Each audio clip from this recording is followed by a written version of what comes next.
11, versículo de número 17. Romanos, capítulo 11, versículo número 17.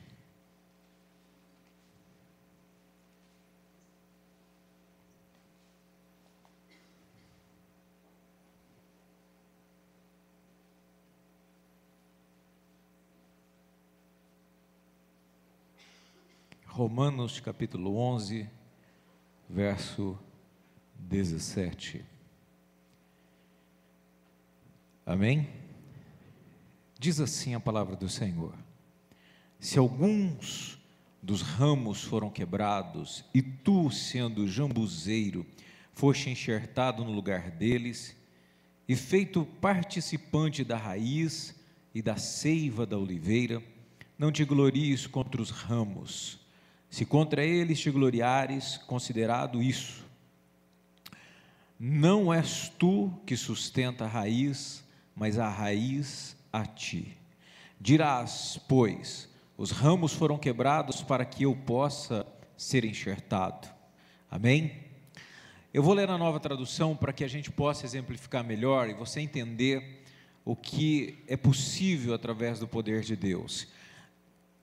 Muitas pessoas não entendem quando a gente prega alguma coisa sobre mudança de vida, mudanças de hábito, transformação, como hoje é uma campanha sobre propósitos para a vitória. Aí nós falamos algumas coisas, que é necessária mudança, tarará, e a pessoa pode pensar, mas é impossível, porque eu sou desse jeito. Você é desse jeito, mas quando você é enxertado em Deus, a tua vida é transformada, amém? Então nós podemos até ser joio, até ser o jambuzeiro, a oliveira braba, mas quando nós somos enxertados em Jesus, a nossa vida muda, amém? Então vamos ver aqui, eu vou ler em uma outra tradução. Alguns galhos da oliveira cultivada foram quebrados, e um galho da oliveira brava foi enxertado nela, pois vocês, os não-judeus, são como aquela oliveira brava, e agora tomaram parte da força e na riqueza espiritual dos judeus. Portanto, vocês não devem desprezá-lo, os galhos que já foram quebrados. Como é que vocês podem estar orgulhosos? Vocês são somente galhos, não são vocês que sustentam a raiz, é a raiz que sustentam vocês. Amém? Fecha os teus olhos em nome de Jesus. Pai, nós te adoramos nesta noite. Tu és Senhor, Tu és fiel, e nós te adoramos porque através do Teu poder, ó Pai, Tu nos transformou de oliveiras brabas, improdutivas, até venenosas, em, meu Deus querido, pessoas que podem frutificar, que podem trazer vida, que podem mudar, ó Pai Santo, de maldito para abençoado, de luz para as trevas, de filhos do mal para filhos de Deus, e nós te adoramos, ó Pai, porque isso não vem de nós, isso vem do Senhor. És Tu que nos dá a vida, és Tu que nos molda, és Tu que nos transforma, e nestas noites, ó Pai, que estamos Te buscando, para que haja em nós propósitos, e o propósito desta noite é buscar a mudança, meu Deus querido, que se porventura existam em nós caminhos errados, intenções, pensamentos, atitudes, meu Deus, que não sejam conforme o Teu querer, que o Senhor possa começar a mudar a nossa vida, a nossa história, os nossos hábitos, os nossos pensamentos, tudo aquilo, ó Deus, que é contrário à Tua vontade, que o Senhor possa nos ensinar, nos instruir, e que possamos ter verdadeira mudança pelo poder do Teu nome e do Teu sangue, que venhamos buscar esta mudança, que venhamos desejar, que venhamos cultivar e buscar a verdadeira transformação que há no Senhor e através do Teu Espírito. Derrama em nós, ó Pai, o Teu querer e a Tua vontade. Nós pedimos, Espírito Santo, fala-nos nesta hora, em o nome de Jesus, e todo o povo de Deus diga amém. Está muito fraco, diga amém. Amém. Agora amém. Podeis assentar em nome de Jesus.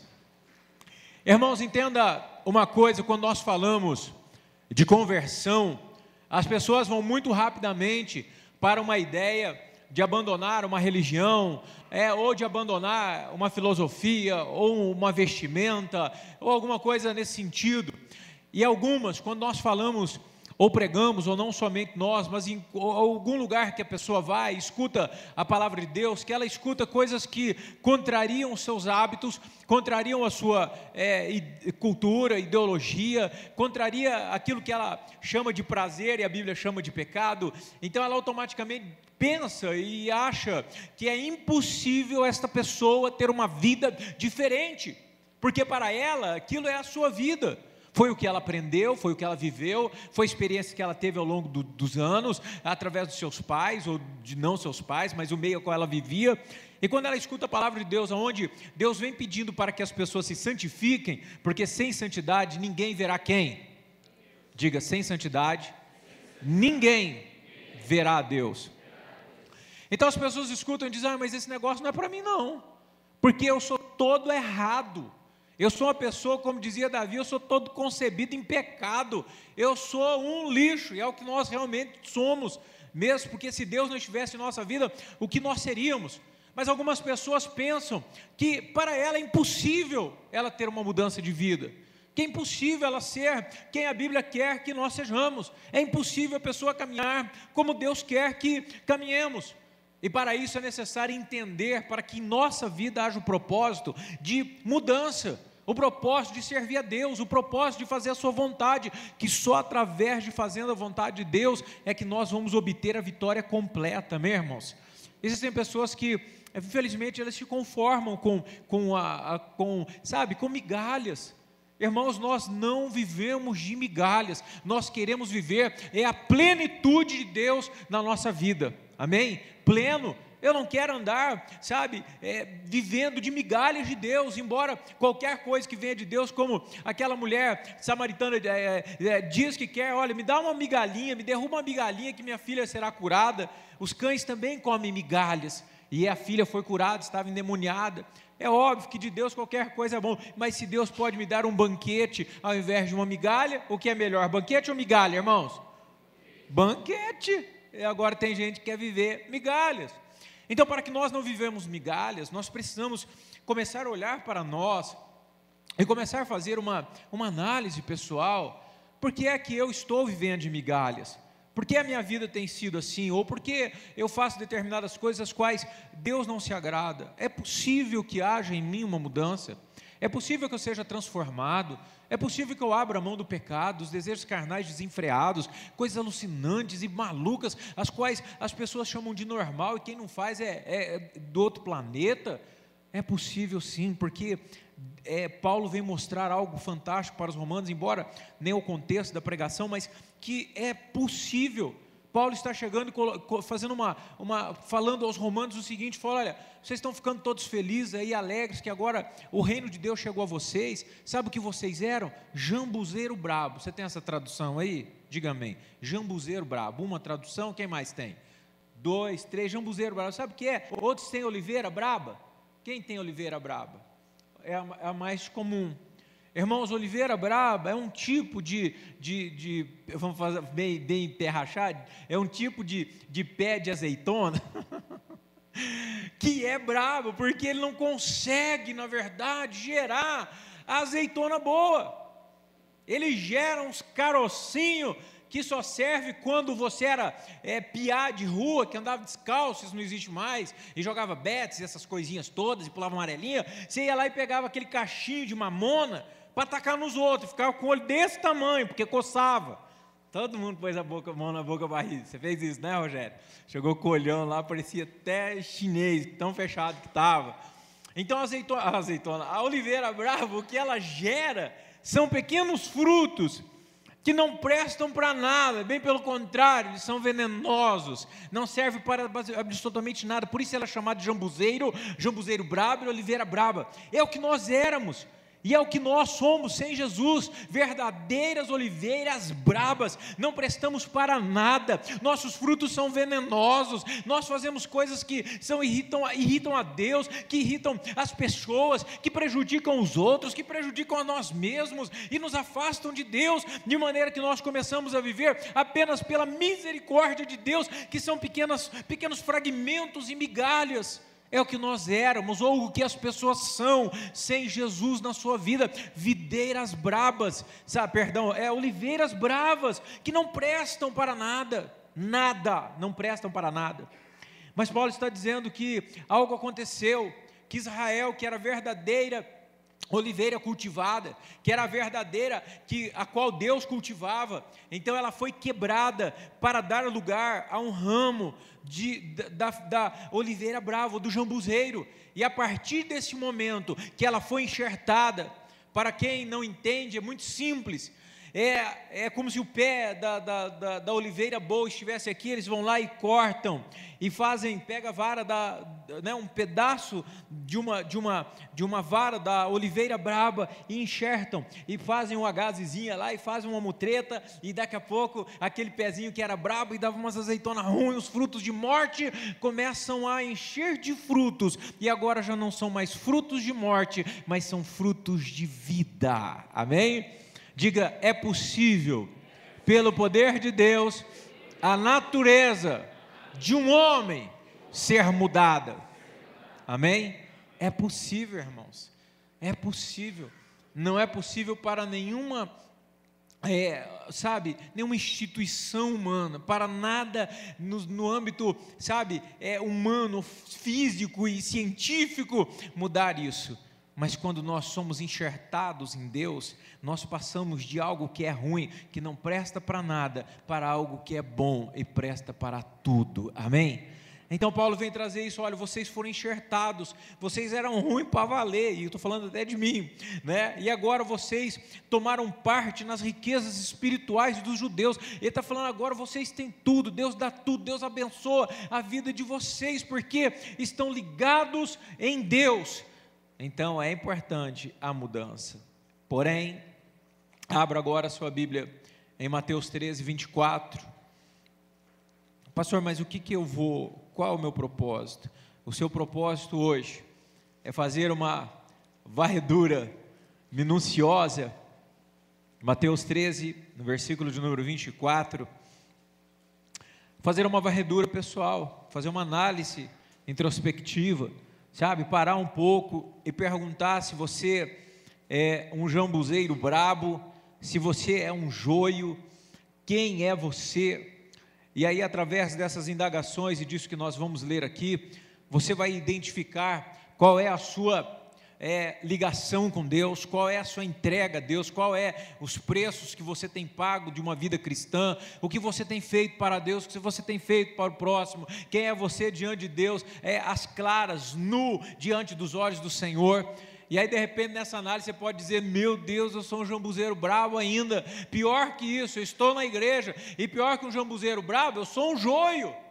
Diga misericórdia, porque ser joio é algo terrível na vida de alguém que se declara cristão, terrível, porque o joio é alguém que o próprio inimigo tentou implantar e tentou usar, só que de joio, nós podemos, pelo poder de Deus, sermos enxertados na sua vida, na sua seiva, em sua natureza, e passarmos de maldição para a bênção, amém? Mas é tudo uma questão de desejo e atitude, e assim vai. Mas vamos ler aqui, Mateus 13, versículo de número 24, propôs-lhe então outra parábola, dizendo, o reino dos céus é semelhante ao homem, que semeia boa semente no campo, mas enquanto os homens dormiam, veio o inimigo, semeou joio no meio do trigo e retirou-se. Quando a erva cresceu e frutificou, apareceu também o joio. Então, indo ter com os servos do pai de família, lhes disseram, Senhor, não semeaste tu no campo boa semente? Como então está cheio de joio? Respondeu-lhes ele, um inimigo é que fez isso. Disseram-lhes os servos, queres que vamos arrancá-los? Porém, ele lhes disse, não, para que ao colher o joio, não arranqueis também o trigo com ele, deixar crescer ambos juntos até a ceifa.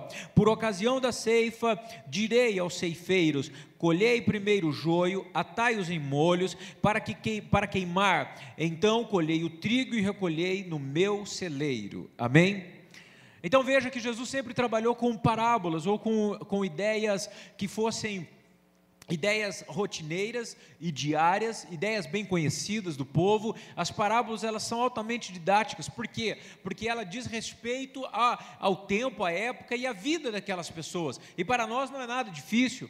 Por menos que nós entendamos de agronomia e de plantio e de coisa e tal, nós entendemos essa parábola de maneira muito simples. Ou seja, um homem que tinha uma semente para plantar. Este homem foi semear e semeou uma boa semente. É muito simples, alguém que pega lá, sei lá, um cesto, um borná na época, ou uma mulinha, alguma coisa, e vai lançar a semente. Mas ele não pegou mal semente, ele pegou boa semente. Ele pegou coisas que eram boas e não estavam vencidas, estavam bem secas, estavam ótimas, e ele vai e semeia aquele campo. Mas ao passar dos dias, então, quando começam a brotar aquelas sementes, percebe-se então que no meio das sementes já não tem apenas o trigo, mas há também o joio. É como alguém que planta uma boa grama, e eu tenho um problema terrível com a praga chamada tiririca. Quem conhece? Não é do Senado não, aquela que faz TV, é outra praga, é do gramado. A tiririca é uma praga igual ao joio, porque até está na mesma medida, é quase bem parecida, mas quando ela começa a crescer mesmo, não há meios de você fazer nada com ela. Você arranca, ela cresce, você vai estudar um pouco aquela praga, ela solta a raiz e umas batatinhas lá, sei lá, 200, 300 metros de profundidade, porque não é possível, eu já cavei demais e nunca achei.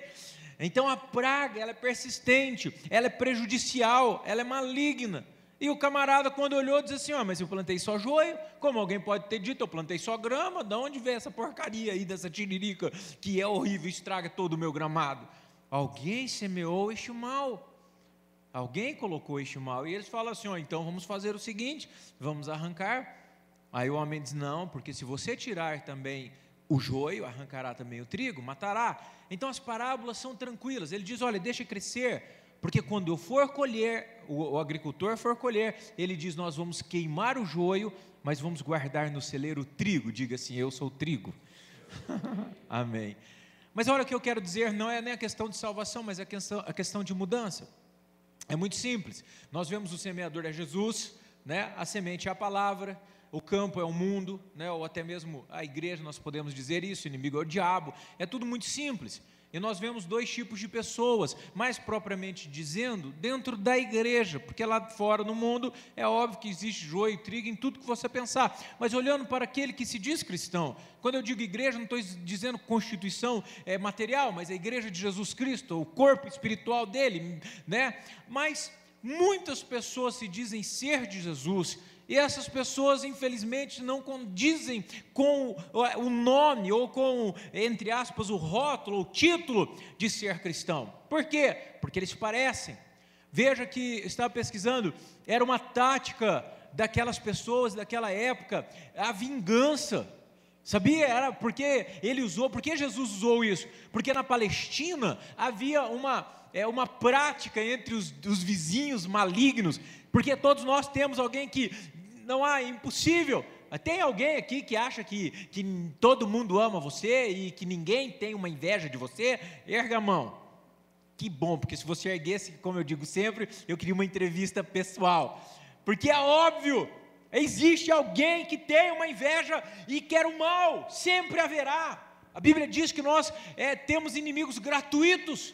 Nós podemos ser, difamados e perseguidos, e o que você pensar, até alguém fazer uma macumba, um voodoo, e nem te conhece, é porque viu o sorriso em teu rosto, ou porque viu a glória de Deus, e se incomodou ele. Então os palestinos, Jesus usou essa parábola, né? Alguns desconfiam, por quê? Porque eles acreditam que lá no meio da Palestina era uma prática comum, muito comum, quando dois fazendeiros vizinhos estavam lá, e eles brigavam, ou discutiam, ou não queriam vender a terra, e tarará, e dizia assim: pode deixar, a vingança será eu espalhar um mal na colheita dele, a vingança será eu colocar algo que destruirá essa colheita, porque o joio, ele tinha características interessantes. A primeira é que ele era muito igual ao trigo, até que os grãos se tornassem maduros. A partir deste momento, então, havia uma pequena diferença que daria para ser verificado. Porém, quando essa semente caía no chão, gerava mais ainda. E a colheita não permitia que a pessoa visse isso, sabe, com muita clareza. E o grão do joio, na Inquisição, ou entre aspas, Santa Inquisição, se você não conhece, era interessante você ver, mas quando se matavam pessoas, a Igreja Católica matou milhares e milhares de pessoas, dizendo que eram bruxos e não sei o que, coisa e tal, em um local, na caça das bruxas, eles descobriram que os pães que eram feitos lá, tinham um pouco de semente de joio, e a semente de joio deixava as pessoas doidonas, entenderam? O joio, ele é inebriante, o joio ele chega a deixar a pessoa meio grogue, então as pessoas comiam pão e começavam a ver bruxa e ver o avião de cor-de-rosa e coisa e tal, e eles falavam que eram bruxas e matavam os caras.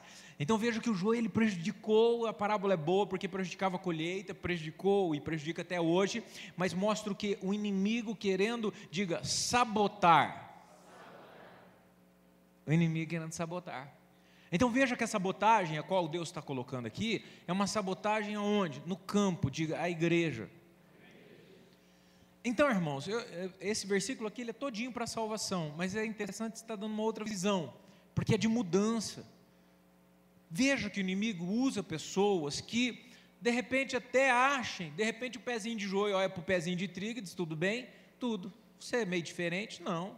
Eu sou igual a você. Não, mas eu acho que você é diferente. O trigo falando para o joio, eu sou igual. Não, você é meio diferente. Rapaz, você está com cara de joio. Não, eu sou trigo igual a você. E aí o joio se convence que ele é trigo.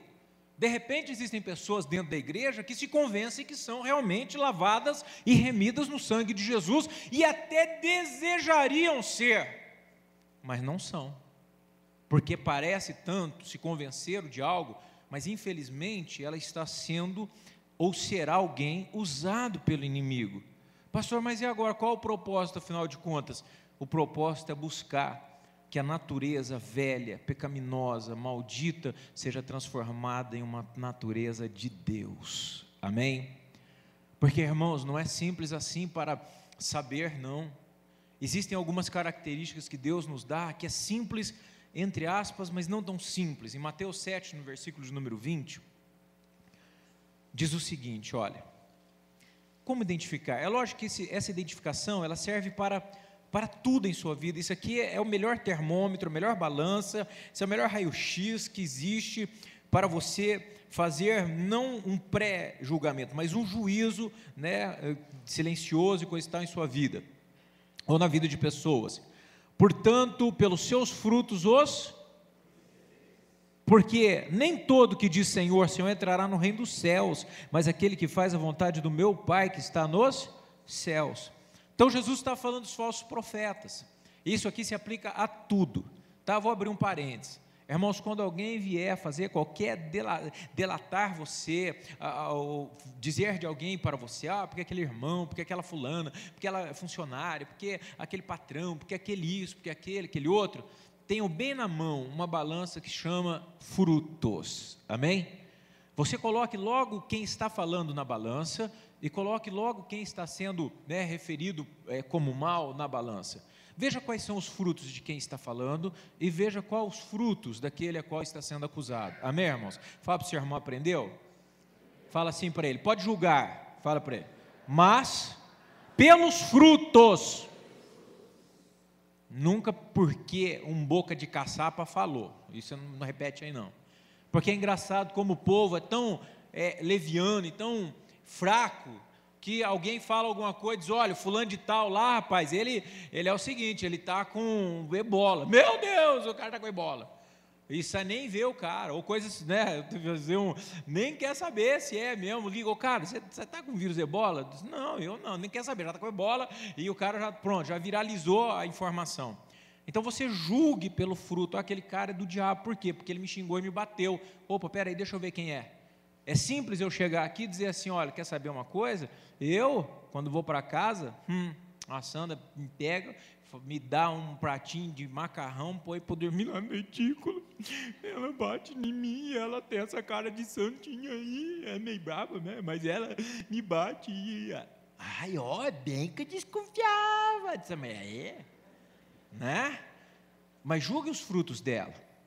Por isso nós... Opa, mas espera um pouquinho. será que os frutos dessa mulher é assim? Será que os frutos do Rogério é assado? Será que os frutos do fulano é assim? Como é que é a vida dele? Amém, irmãos? Fechando parênteses. Então, irmãos, nós precisamos, nós mesmos, podemos colocar um espelhozinho espiritual, hoje, à noite, ou aqui mesmo, falar, opa, será que eu sou joio? Pergunta para o seu irmão, será que eu sou trigo? Você achou que ia falar para você perguntar, será que eu sou joio, né? Sou bobo, nada. Será que eu sou trigo? Não é? Porque às vezes a gente pode estar em um mundo de engano, e as coisas podem ir toda contrária, e eu não consigo obter vitória, e eu não consigo progredir, e a coisa é amarrada, e o negócio não vai, e quando parece que vai emplacar, não emplaca, e nem na prorrogação, e nem nos pênaltis, nem nada. Eu não gosto de futebol, tá? Eu falei porque ocasionou. O cara nunca vai para frente, ele nunca consegue, ou ele ou ela, nunca é feliz em nada. De repente, irmão, a vitória não vem porque você é um joio. Você parece muito com um cristão, fala até de Deus, gosta do hino, gosta de orar, gosta até da Bíblia, mas os princípios fundamentais da sua fé e da sua vida não condizem. O fruto que você produz, ele é inebriante, ele é mentiroso, ele não serve para farinha, para fazer pão, para fazer bolo, para fazer nada, é só para deixar doido o cara, para mais nada, para envenenar. E aí nós precisamos analisar, porque uma pessoa que é joio, ele nunca vai vencer, ele só vai perder, ele só vai para o fogo. A Bíblia está dizendo que ele vai separar e vai mandar para o fogo. Olha aí, em Mateus 13, no versículo de número 30, o final do joio é este: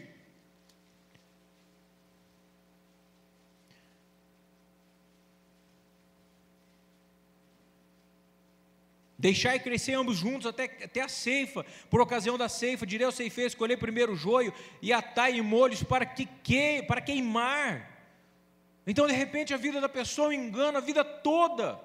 Nós precisamos analisar isso. Eu me pergunto quem eu sou, o que eu ando fazendo, como é minha vida. Será que eu sou um cristão mesmo, uma pessoa com falhas e dificuldades e coisa e tal? É óbvio, você precisa perguntar, e de repente você pode perguntar e cair na pergunta. Por isso que eu li do Jambuzeiro Brabo, e você se convencer: meu pastor estava certo, eu sou um joiaço, eu não sou um joio só, eu sou um joião, de tão ruim que eu sou. E é mesmo, rapaz, está lascado, eu sabia, eu ia para o inferno mesmo, então eu vou desandar. Não, por isso que eu mandei ler ali em Romanos 11:17, é que a nossa natureza, Cristo pode mudar, é que a maldição pode ser quebrada, é que Deus pode transformar, é que Deus pode tirar das trevas para a luz, do poder de Satanás para o poder de Deus. Diga: eu posso ser mudado. Irmãos, nós podemos mudar, e nós precisamos mudar, porque se nós vivemos andando errado, e vivemos sendo um joio, e vivemos sendo um jambuzeiro brabo, e não queremos estar enxertado em Deus para receber a vida e a riqueza e as bênçãos, então a maldição na nossa vida para sempre e até o final. Ser queimado, você acha que ele está querendo dizer o quê? Que vai ser queimado um pouquinho só? É para queimar mesmo na fornalha. Então nós precisamos analisar isso e entender que para que nós tenhamos vitória, é necessário ter o que nós já pregamos outro dia: nascer de novo. E nascer de novo é ter, sabe, uma ligação com Deus e ser tão cheio de Deus, que aí a nossa natureza vai ser morta e destruída, e nós iremos brotar novamente, não joio, mas um trigo nas mãos do Senhor. Amém? Então coloquemos em pé em nome de Jesus. A trigaiada toda, a plantação, o trigal todo, se coloque em pé em nome de Jesus.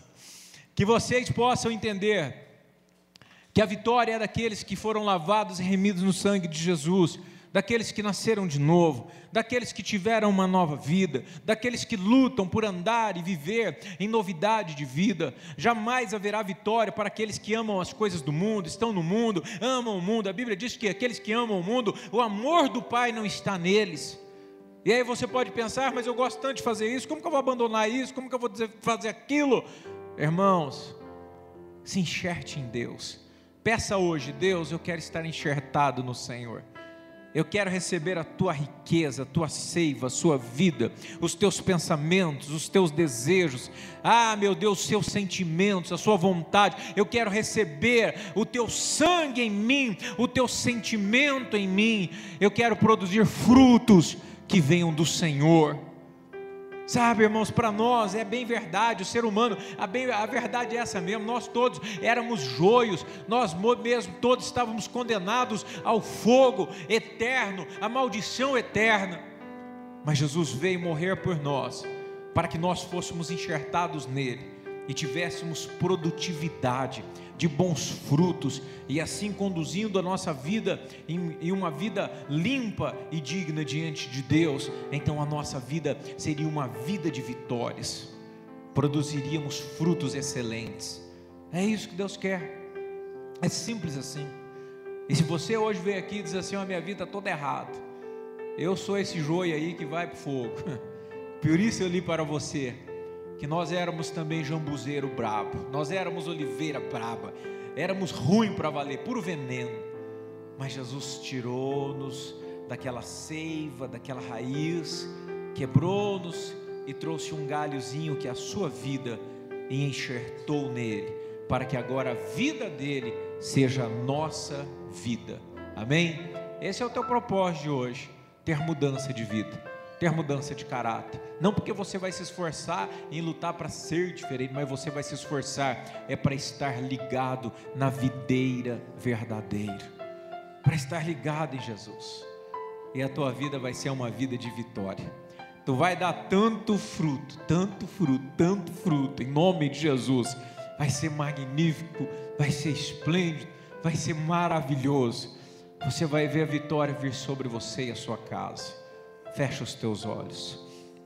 Amado Deus, Tu és fiel e a Tua fidelidade nos constrange. Tua bondade e o Teu amor, ó Pai, é indizível, por isso não há como mensurar, pois Tu és fiel, Tu és bondoso e amoroso, Pai cuidadoso, ainda, meu Deus, que não temos valor algum. Talvez alguns passassem pela Palestina ou até por Portugal, onde a planta é, meu Deus querido, natural, e olhem para aquela planta e dizem: não vale nada, coloque fogo, não há nada de bom nela. Mas o Senhor, da mesma maneira, Pai, como muitos olharam para nós e disse: isso não vale nada, Tu olhou para nós e disse: sim, há um valor muito grande. Se estiverem ligados em mim, poderão produzir muitos frutos. Ah, meu Deus, que nós venhamos ser, meu Deus, este ramo, este galho, que produz muitos frutos, frutos para o Senhor primeiro, e frutos para os que estão ao nosso redor, e também esse fruto será para a nossa vitória. Ensina-nos, ó Deus, depender única e exclusivamente da Tua vida e da Tua presença. Pai querido, que quando assim acontecer, nós sabemos que sobre nós estará a Sua vitória e a Sua bênção. Transforma a nossa natureza, de uma natureza caída, apodrecida e maligna, em uma natureza espiritual, uma natureza, meu Deus, que segue os Teus princípios e que anda segundo a Tua palavra e é guiada pelo Teu Espírito. Nós pedimos, Senhor, esta operação. Não há em nós verdadeiramente, ó Pai, nenhum ato de bondade ou justiça, porque todos foram destituídos da glória de Deus, todos pecaram, mas o Teu amor, ó Pai, é tão infinito, meu Deus, incomparável, não dá para declarar qual o tamanho dele, que nos atraiu e nos lavou, e nos fez verdadeiros adoradores. E assim todos quantos Te buscarem em espírito e em verdade, também, meu Deus querido, serão restaurados, regenerados, e vão obter a vitória em o nome de Jesus.